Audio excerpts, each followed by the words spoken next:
भारतीय संविधान के प्रमुख संशोधन जो इतिहास में महत्वपूर्ण स्थान रखते हैं। पहला, संविधान संशोधन। इसमें मौलिक अधिकारों, खासकर अभिव्यक्ति की स्वतंत्रता पर कुछ प्रतिबंध लगाए गए। 9वीं अनुसूची जोड़ी गई ताकि कुछ कानूनों को न्यायिक समीक्षा से बचाया जा सके। भूमि सुधार कानून लागू करने और असमानता को समाप्त करने में यह एक अहम कदम था।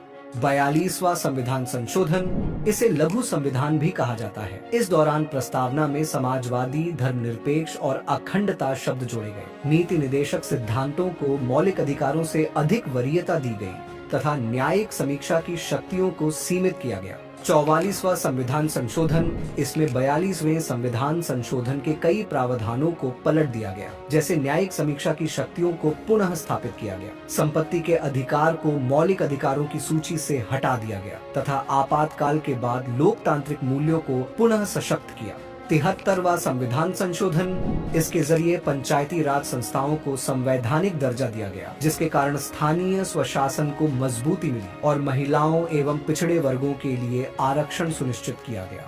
86वां संविधान संशोधन, इसमें 6 से 14 वर्ष के बच्चों हेतु शिक्षा के अधिकार को मौलिक अधिकार बनाया गया। 101वां संविधान संशोधन, 101वें संविधान संशोधन द्वारा वस्तु और सेवा कर GST लागू किया गया, जो कई अप्रत्यक्ष करों की जगह एक समान कर प्रणाली लेकर आया।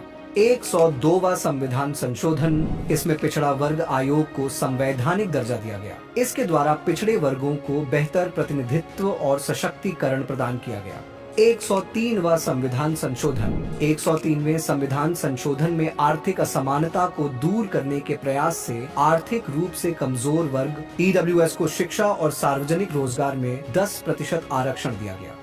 इन संविधान संशोधनों के माध्यम से हमने अपनी लोकतांत्रिक व्यवस्था को और अधिक सशक्त, समतामूलक और समावेशी बनाने का प्रयास किया, जो हमारे देश के नागरिकों के अधिकारों और कर्तव्यों को सुनिश्चित करने की प्रतिबद्धता को दर्शाती है।